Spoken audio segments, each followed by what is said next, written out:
What is up, guys? DT Ninja here to give you guys my RuroKen Hokkaido Arc Chapter 21 review. Okay, guys, it's been about a month, a little less than a month, but we are ready for another review. I have split the review and the discussion this chapter up because I have a lot to discuss, and also I think it'll be better if we split the two videos up. Because, like I said, I don't want it to run too long, but yeah, there's a lot to talk about. So, I have a lot of things to share with you. So, you guys can see a lot of notable things in this chapter. This was a longer chapter, an informative longer chapter. So, it took a lot longer to translate, and it also takes a lot longer to read because there's a lot of things that happen in this chapter. So, as you guys know, Kenshin is recovering from the great battle with Byakuya, right? Byakuya was the member of Kenkaku Heki. He basically has this inhuman strength, tolerance for pain. I mean, he survived about 3 Kuzuryu-sen, right? We saw him take a Kuzuryu-sen point blank and basically was able to brush it off like it was nothing, right? We saw that. And then in the last chapter, we saw Kenshin use 3 more Kuzuryu-sen and basically take him out. And he says that I cannot fight you because, you know, you're this like mythical monster like within, and I don't know how to face someone that strong. He sees his fighting spirit, remember, which is the tornado, which I explained how the tornado is actually a dragon. So it's very interesting, but also it shows that Byakuya, you know, was no match for Kenshin's true power. So very interesting. Okay, and things that I noticed throughout this chapter.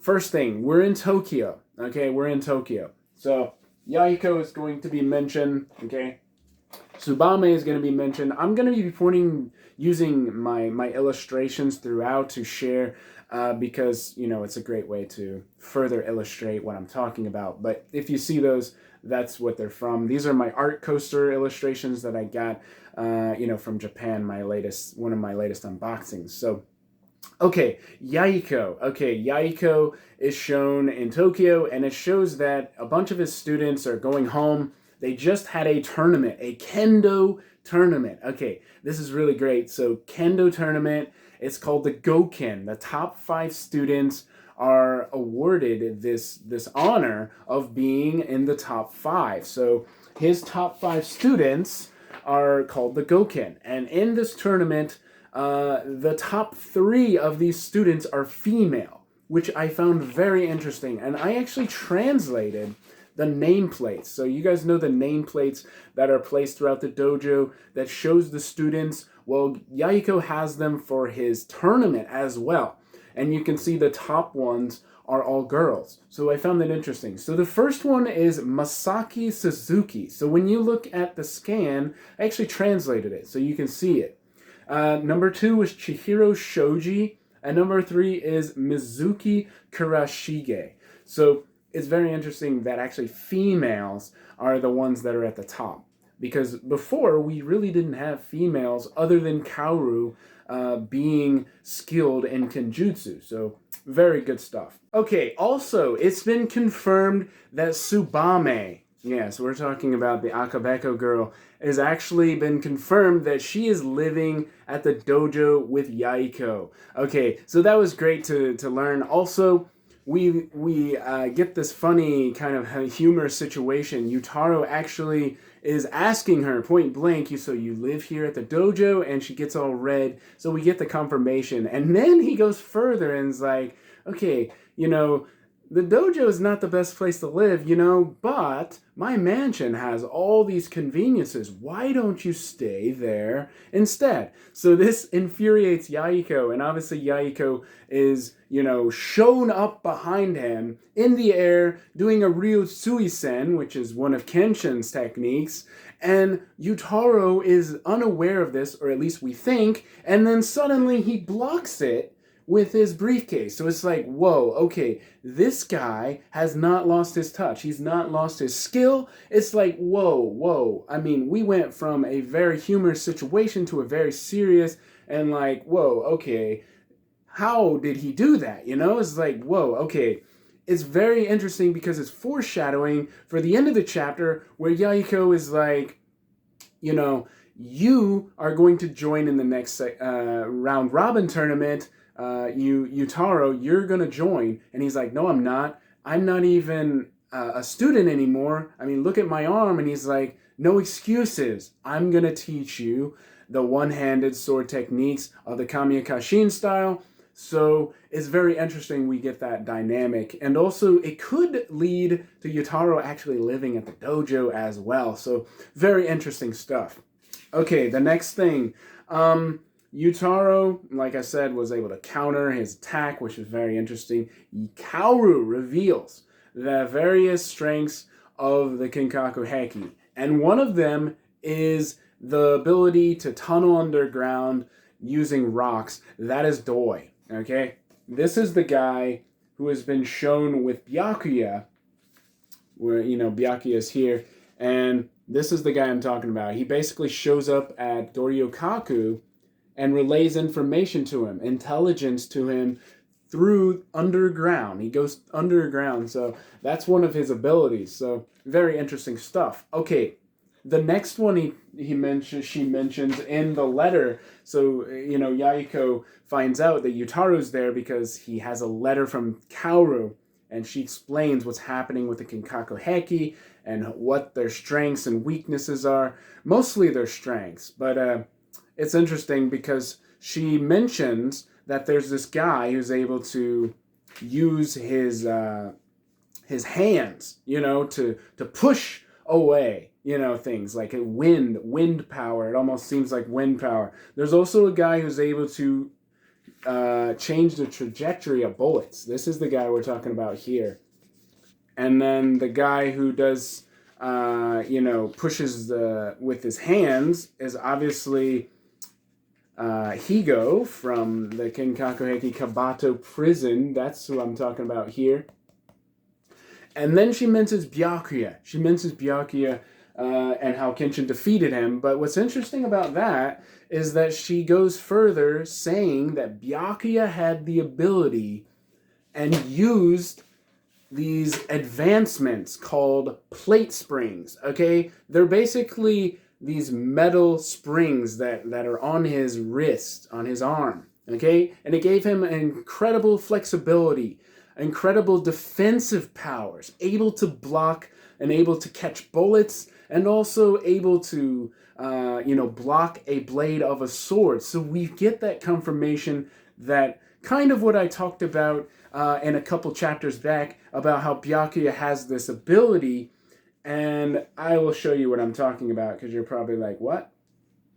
Okay, so this is what I'm talking about. Okay, Byakuya is able to catch a bullet, but look at this down here. That's the plate spring that I'm talking about there. And then in the second volume, we see further when he blocks Saito's blade. Okay, he blocks Saito's blade here. And then even further, when he's talking to Kenshin in chapter 8, sorry guys, you can see him, you can see the full spring right there. You can see it's actually up to, you can see it right there. That's the full spring. But it has this unique ability and defensive, it increases his defense, probably tenfold at least. I mean, it's incredible. So that's why he's able to block the techniques like the Kuzuryu-sen. He's able to block the blade, able to catch bullets. This is the reason. So that was very interesting. Okay, Saito explains the strategy of, you know, their team. Now that Byakuya is going to the headquarters, he has the other police, the other military looking for, like part of his military looking for headquarters itself. Meanwhile, he's going to go with Nagakura to Sapporo. So they're going to, you know, stop the combat field experiment. Meanwhile, Sano and Kenshin are going to go to Otaru.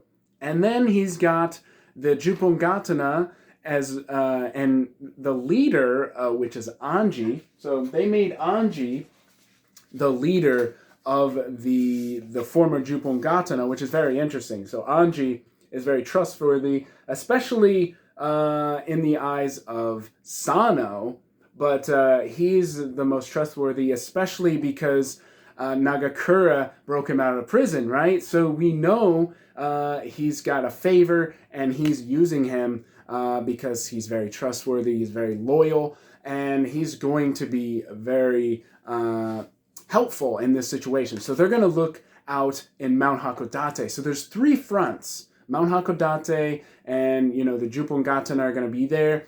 And then you got Kenshin and Sano, who are going to be in Otaro. And then Saito and Nagakura are going to Sapporo. So he talks about how their strategy is and how they're going to take out the Kinkaku Heki. So very interesting stuff. Also, Saito and Nagakura talk about politics. That was very interesting because we didn't really get a lot from them other than kind of uncomfortable silence. So this was great to see them having some downtime. Saito explains how the People's Rights Movement happened right after, certain time, and we get Nagakura talking about Western influences, and also Roku Meikan, which is a drama or play. And then he also talks about the Kazoku nobles, which are some high-level people in the government. So and apparently those are the former daimyo of the from the Bakamatsu. So very interesting stuff. But I like how we get some of that dynamic and shows that they really do work for the government and that they have some things in common. So that was interesting. The next thing, Kenji is jealous of Kenshin. Okay, Kenshin is recovering from being in a serious battle with Byakuya. He's in a near-death situation, he's exhausted. We saw him in the last chapter, right? We didn't know what's going to happen, but we knew he was badly hurt. Kenji is jealous, so he decides to fake being sick. Kaoru takes care of him, he's happy again, but when Kaoru goes off to talk to Sano, he decides to play a joke on Dad, right? Okay, so what he does is what it really looks like he's trying to help his father, but no. He dumps the cloth in the water, the hot water, and puts it on top of his head. I mean, this is not on top of his forehead, this is on his whole face, and just sits there with a smile on his face. He's like, is like, and then the teenagers over there, Ashitaro and all them, some of them are laughing.